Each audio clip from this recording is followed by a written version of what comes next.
David, You put it again. Yaakov, Kodesh, Mitzion, Yisadeka, Yiskar Kol Minchasecha, Veilas Chayadash Nesela, Yitain Lechachil, Malay, Nabishu Secha, Shemelinu, Nigra, Malay, Hamishali Secha, Atri Adati, Geshi, Adonai Mashiachai, Yanei, Mishmekachai, Vigoroi Sesha, Yeminoi, אנחנו בשם אדוני אלוהינו נזכיר, הם הקרובים בפעלו, אנחנו קמנו בניסיידד, אדוני ישיע, מלך יעננו ויעם קראנו, and now we're going to say capital 150, we're doing tefillah, and then tzedakah, and then Torah, hallelujah, hallelujah, v'katshai, hallelujah, uzai, hallelujah, b'gnei sav, hallelujah, karev kudlai, hallelujah, b'seit ha-shofar, hallelujah, b'nei v'chinar, hallelujah, b'seif ha'macha, hallelujah, b'minim v'ugav, hallelujah, b'tziltzilei shama, hallelujah, b'tziltzilei serua, Kollel neshama hallelujah, hallelujah. And if you have a pushka handy, please take some money, put it into the pushka, and we did tefillah, which is tehillim, we did Torah, we did tzedakah. Now we'll also learn Torah.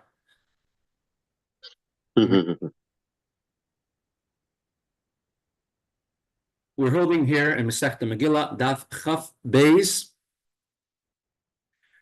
Amud Aleph, 22a. 22, if you have a 22a1, if you have an R-scroll Gemara.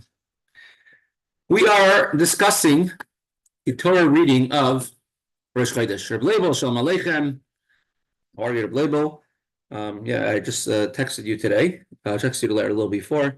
I'll actually be, Mirz Hashem, going to the kever of Rafi, going to Rabbi Yosel Matz's kever. Maybe we'll talk about him at the end of this year. We have a dilemma. I mean, since when does Yiddishkeit not have a dilemma? You have the Torah reading of ROsh Chodesh. You need to have 4 aliyahs, 4 people called to the Torah, each one having at least 3 psukim, 3 verses, part of their aliyah. Each one cannot begin. Each one cannot read less than 3 psukim, 3 verses into a paragraph, or 3 verses from the end of the paragraph. If it's a very short paragraph, then you can read the entire thing.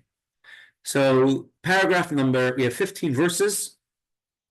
4th aliyah makes the most sense to, Gemara went through the options in order to have the 4th aliyah will be 5 psukim, an entire paragraph. Middle paragraph is 2 psukim, 2 verses. You cannot make it its own aliyah. You have to have it join with at least 3 psukim, 3 verses from the previous paragraph. So verse 6, 7, 8, 9, 10 are another aliyah. 3 verses from the previous paragraph, previous parsha, and 2 more from the next parsha. Now we have 5 psukim, 5 verses to divide among 2 aliyahs. And we had 2 opinions how to do that, Rav and Shmuel. Rav says what you should do is aliyah number 1, you read verse 1, 2, 3. Aliyah number 2, you repeat 3 and 4, 5. So then you have all the aliyahs in an orderly way. Shmuel says take verse 3, divide it into 2 parts. And have half of verse 3 being part of one aliyah, half of verse 3 being part of another aliyah. And that's how Shmuel says it. Divide in half. And that way each half a pasuk, each half verse is like a full pasuk. Now we're going to delve into the opinion of Rav and Shmuel a little bit deeper. Why does Rav say to repeat a verse? Why does Shmuel say to divide a pasuk in half? A very unique chiddush. We don't see anywhere else in the Torah where we divide a pasuk in half. We read it one aliyah half a pasuk, the next aliyah the other half a pasuk. So well, let's delve and dive, make a deep dive into the Gemara.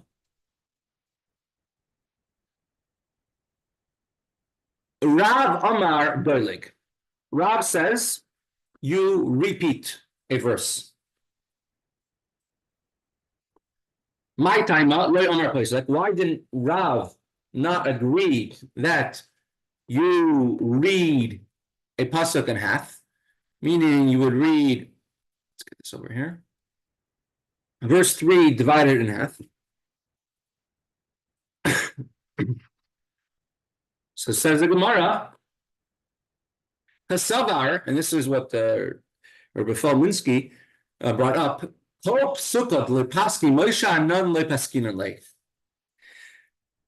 who divided the psukim, the verses, was Moshe Rabbeinu. They came from Har Sinai, from Mount Sinai. It's a holy thing. You cannot just decide to change a pasuk, change a verse, change context. That can change meaning of psukim, meaning of words. It can bring falsehoods into Torah. The division of psukim was made by Moshe, by Moses, and we cannot change that. So just because we want to make sure that every aliyah has at least 3 verses, and to fit all the different criteria, we can, and the best way of doing it, you think, is splitting verse number 3 in half? Nope, we cannot do that, because Moshe Rabbeinu, Moses, did not split the verse in half. We have no right, and we cannot divide any pasuk, any verse which Moshe Rabbeinu himself did not split. And therefore, the only possibility, according to Rav, is repeat verse 3. So the first aliyah reads verses 1, 2, 3.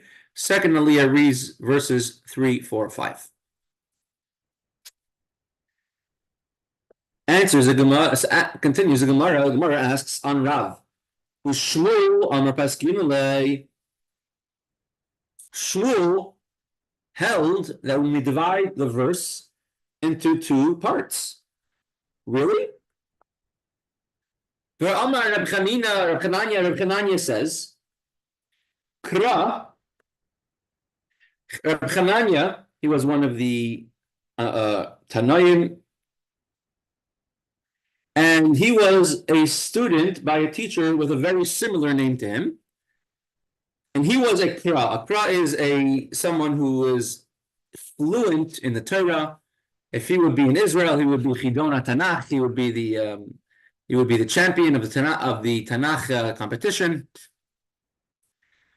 Someone who knows the entire Torah, and he knows also the timing, the trup, the vowels, the cantillation, where every pasuk, where every verse starts, where every verse stops. And Tsar Gadol Hayali Rab Chanina. And he says, I had to have a lot of great distress, great effort by Rabbi Chanina HaGadol. They're great Rabbi Chanina because they're different Rabbi Chaninas. Rabbi Chanina HaGadol, V'lo Yitterli Lifsok, Elo Tinoika Shabbos Rabban. And since I, a lot of times, have to explain the pasuk, explain verses, I asked him for permission to, when I read a pasuk, when context, I could divide it in half. For one aliyah, the other aliyah, and he will not let me. The only time he would permit me to divide any pasuk, any verse in half, was for children learning in school. When children are learning in school, it's not always so easy to teach them a whole entire pasuk, a whole entire verse. In Baruch Hashem, when we say Tehillim, we say a pasuk at a time. When you're saying for children, you can't just say a whole verse at a time. You say a word or 2 at a time. And they repeat after you. So the only time he let me divide a pasuk in half was to teach children how to read the Torah. Since children need to be taught in such a manner where everything is bite size. In order for the children to understand, like it says, even by Moshe Rabbeinu, Rashi says in the Torah, even Moshe Rabbeinu, when he would teach Torah to the Jews, he would go learn from Hashem, a new Torah, a new teaching of Torah from Hashem. He would teach the Jewish nation, and he would make a hefsek, a interruption between paragraph and paragraph, in order to give the Jews time to review and to contemplate and understand what Hashem, the message Hashem spoke to them. So Moshe Rabbeinu himself made divisions in the Torah. He didn't do it all at once. He divided it into psukim, into verses. He divided it into paragraphs, into parshias. So too, just like Moshe, when he taught the Jews, made different divisions in order that the Jews could understand better. When you're teaching children, you have to teach on their level. You can't talk above their level. You have to teach on their level. And therefore, only for children did Rabbi Chanina the Great allow to divide a pasuk, divide a verse in half. So if the great Rabbi Chanina, amazing Rabbi, the great Rabbi Chanina, if he would not divide a verse in half, it doesn't stand to reason that Shmuel, who came much after him, would argue on Rabbi Chanina and allow a pasuk, allow a verse to be divided in half, especially reading it in shul. Rabbi Chanina will not even allow adults who are being taught Torah, not reading as Torah reading in shul, to divide a pasuk, divide a verse. How could Shmuel come and argue and say that you're allowed to divide a pasuk in half? And so there's a Gemara, pasam taimamai mishum delay afshar. In the case of school children, what is the reason Rabbi Chanina and in turn Rabbi Chananya allowed you to teach half a verse at a time to children? Because it's impossible otherwise. Children cannot understand the entire thing at once. You could try. That's probably if you would have Einstein trying to explain his theory of relativity to third graders, they wouldn't understand what he's talking about. You have to do it into bite-sized pieces. He says we're in a situation when we're coming to the Torah reading on ROsh Chodesh, and we need to have 3 psukim per aliyah. We need to stop and start with after 3 verses into a paragraph, into a parsha, and before 3 verses at the end of a parsha. So we're stuck. We have to divide it in half. It's a case just like the school children who don't have any other choice but to divide it in half. But he says we cannot repeat. Why can't we repeat? So that we will see in the next line of Gemara. He says you are not allowed to repeat. You must divide it in half because we have no other way of reaching this, fulfilling all the criteria. Says the Gemara, Shmuel Amar. Shmuel says, Poisik. We divide verse number 3 in half. My time, what is the reason Shmuel does not hold of Rav, which Rav says, repeat verse 3. Aliyah number 1 reads verse 1, 2, 3. Aliyah number 2 reads verses 3, 4, 5. Why doesn't Shmuel agree with that and rather says Aliyah number 1 reads verses 1, 2, and half of 3? And then Aliyah number 2 reads half of 3, 4, and 5. He has another very valid reason. Gzeira mishum hanichnasin umishum hayotzin. A very valid reason. It is in general a something that you see between Rav and Shmuel throughout Shas. One goes according to context, and one goes according to the actual thing on the actual idea on the spot, not the context. Shmuel says, look at the context. People come to shul, they leave shul. People come, they might come late. People leave shul, they might leave shul early. This is something that is not a new phenomenon. This is a phenomenon that took place thousands of years ago as well. So therefore, he says, we might have a dilemma. Somebody comes to shul. And they know the rule that you're only allowed to have you must have at least 3 psukim, 3 verses in every aliyah, and then you must have at least 3 psukim from the beginning or the end of the paragraph for every aliyah. Somebody's going to come to shul and he's going to be at the first aliyah number 1, and he hears me read 3 verses, and he knows today is Rosh Chodesh, and you have 4 aliyahs, and he's going to say, how are we dividing these 4 aliyahs? It must be aliyah number 1 got verses 1, 2, 3. He knows that aliyah number 4 is going to be 11 to 15. He knows aliyah, we have number 2 and 3. Either he's going to do 4, 5, 6 as one aliyah, and then 7, 8, 9, 10 as the next aliyah, and then a person in shul is going to infer, hey, we could make an aliyah with either 2 verses from the end, or another understanding is he knows that aliyah number 3 is going to be 6, 7, 8, 9, 10, and then he'll infer that aliyah number 2 will be 4 and 5, only 2 psukim.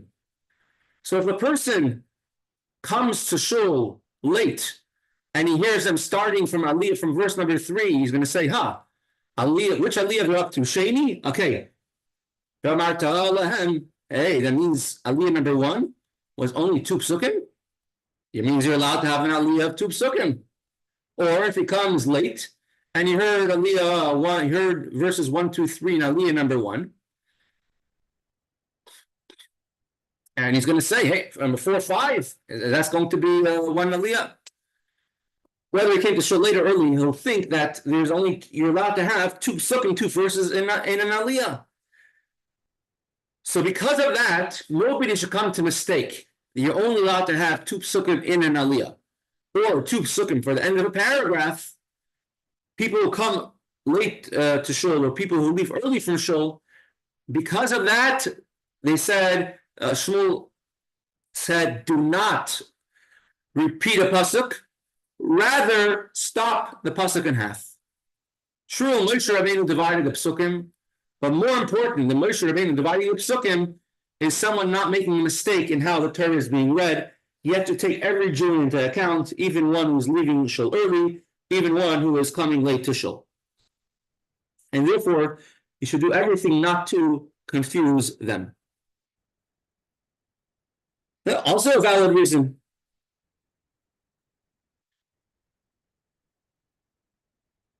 The Ritva has a very fascinating outlook on this question, a very good question on this.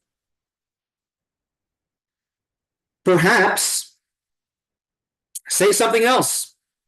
Maybe the first aliyah should receive psukim 1, 2, 3. Second aliyah should repeat psukim 1, 2, 3, 4, 5, 6, or 5. And then the third aliyah goes to 6, 7, 8, 9. That way, nobody will make a mistake. Even if they leave shul, come to shul early, and leave shul, come to shul late, and leave shul early, they won't come to make any mistake.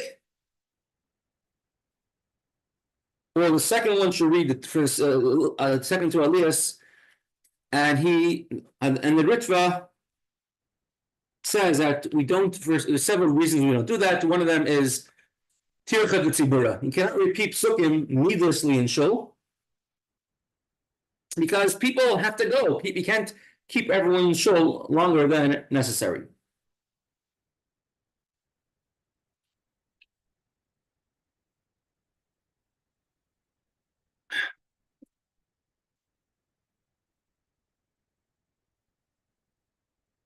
And I think we might pause the Gemara over here. Today is the yahrzeit of a very special Jew. First of all, it's also my father's shloshim. It's 30 days of his passing. Many of you were joining on this Zoom last night, watching how the community in Pittsburgh got together to do v'chayit and a libay, to not to memorialize, because memorialize means that the person is no longer here, but rather to incorporate and what we could learn from my father. So today is actually I'm going to be doing an idea of kibbud av, of honoring my father. Sure, many of you remember. I'm going to bring this up on the screen. Could you see the pictures on the screen? Sure. Okay. I'm gonna do it again, like this. How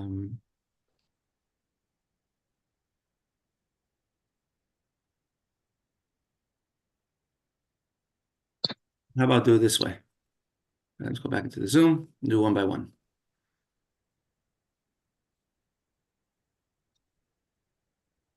Oops, we'll do it all one by one. Many of you remember Reb Yosel Matz, Reb Yosef Matz. He was a. Could you see the? I'm not sure what could be seen when not seen. Do you see? You see this picture over here of dancing? I could see it. Dancing, fine. That's fine. So okay, it's working now. Baruch Hashem. Yeah, this year right over here, where the mouse is on, his name is Yosef Matz. Matz means last name Mora Tzedek. Comes from a family, illustrious lineage. He came to Pittsburgh in 1991, straight from Russia, and his mother came to Pittsburgh too. But my father got to know him very well. Who was this Yosef Matz? Many of you remember him very well. He came from a very illustrious family, the Chaim family. His uncles, his father's brother, his mother's brothers were Berke Chaim, the famous chassid, Rabbi Aaron Chaim, David Leib Chaim, Eretz Chaim, all the illustrious Chaim family all over the world. The Minklitz family are his first cousins, all the ones in Montreal and New York. Many of the Charach family, also a big Talmidei Chachamim. He's related to them in multiple ways, from his mother who's a Chaim, his great-grandmother, Chaim grandmother, Peretz Chaim, his grandmother was also a Matz. Matz and Chaim married together in Russia. They were Chabad Hasidim from the very illustrious family. And although the vast majority of the Chaim family left Russia in the 1940s, they managed to escape false papers. Afterwards, in the 1970s, there were still several members of the Chaim family which left Russia in the 70s, and also still, of course, kept Yiddishkeit. But him and his family, they were in Russia all the way till the 90s. It was very uncommon for even a Jew to marry a Jew at that point. It was very uncommon, extremely uncommon, to keep Yiddishkeit kosher. And Rabbi Yosel Chaim and his mother and his father, they kept kosher their entire lives. They helped Chassidim. They were very strict in Yom Tovim, etc. They were Chassidim, were fugitives who stayed in his house. There was one of his relatives, mother and father, were both arrested by the KGB, sent to Siberia for years, and the children grew up in his house with him. One of them left Russia in the 70s, one in the 70s, one in the 90s. So this is Rabbi Yosef Matz. He came there, reinvigorated Yiddishkeit in a very strong way. Very, you could say, toughened up all of his experiences in Russia that he had to go through. So that's him dancing with Rabbi Rosenfeld, my father. I think it's Mr. Rudolph in 1990 or 91 at one of the Russian. I'm not able to see. What? I'm not able to see. All I can see is actually just simply the tombstone. You see I now? can't see anybody. Yeah, now I can see. Yeah. Oh, sorry. That's what I was asking. Okay, that's Rabbi Rosenfeld, my father. It's Billy Rudolph. That's Zev Rudolph. That's this is about one of the Russian programs. And unfortunately, I don't know if you remember, there was, he had a hard time walking at a certain point. About 6-7 years ago, there was a fire in his house on Motzei Shabbos, and he unfortunately passed away in the fire. And one of it was today Zion Tavis. So can you see now the tombstone? Yeah. Okay. And every single year, my father would be, his own grandfather, Rabbi Yosef, his own grandfather, Rabbi Yitzchak Raskin, was not married at Kuras Yisrael, a Jewish burial. And my father was very, one of his things he would do was to any Jews who do not have people who do not have people commemorating the Eretz, taking care of their graves, he would literally go out of their way. Meyer Cohen, I'm sure you remember, he used to bring many years. He used to bring people, many into his grave. People with their children don't necessarily commemorate the Eretz entirely. If you see, right behind Rabbi Yosel Matz is his mother, Leah Matz. It says they're Peretz Chaim from Neville. She herself was born in Neville, and she passed away in 1996 on Yud Gimel Av. So Rabbi Yosef Matz passed away on Zayin Shevat in 2016, January 16, 2016. I guess his English yahrzeit was yesterday. So every year my father would bring people who knew him, bring a minyan Kaddish to say by his kever. He's buried in the old Lubavitch Cemetery in Pittsburgh. This is one of the Fertel boys. And right over here, I should mention, of course, because I'm going to be there today as well. This is Rafi Eshkrin, Rafal Yitzchak Ephraim, Ben Reb Aryeh Leib Shloimish Yichya Eshkrin, who's right here with us. So we today, Mitzvah Hashem, will take a minyan there, and we'll also say Tehillim by his kever. Is right next to Rabbi Yosel Matz. Rafi Eshkrin, just to shortly talk about him, he suffered with illnesses for many years. Always helpful. He was very computer literate, computer savvy. He helped my father all the time with computers, go out of his way.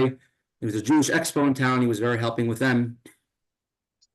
And he, went through a lot of hardships in his life, and always was besimcha. And so today we'll be by him also, Meretz Hashem. I'm just going to share a short video clip from my father talks. My father, this is from probably 3 years ago, or by Yosel Matz. We're speaking literally about today, about Zayin Tavis. So let's hear. It's very a connection of Yud Shvat. And you can say the words are very appropriate when he says Rabbi Yosef, his own name is Yosef, loved every bacher. So let me pull it up. Hold on. Okay, thank you.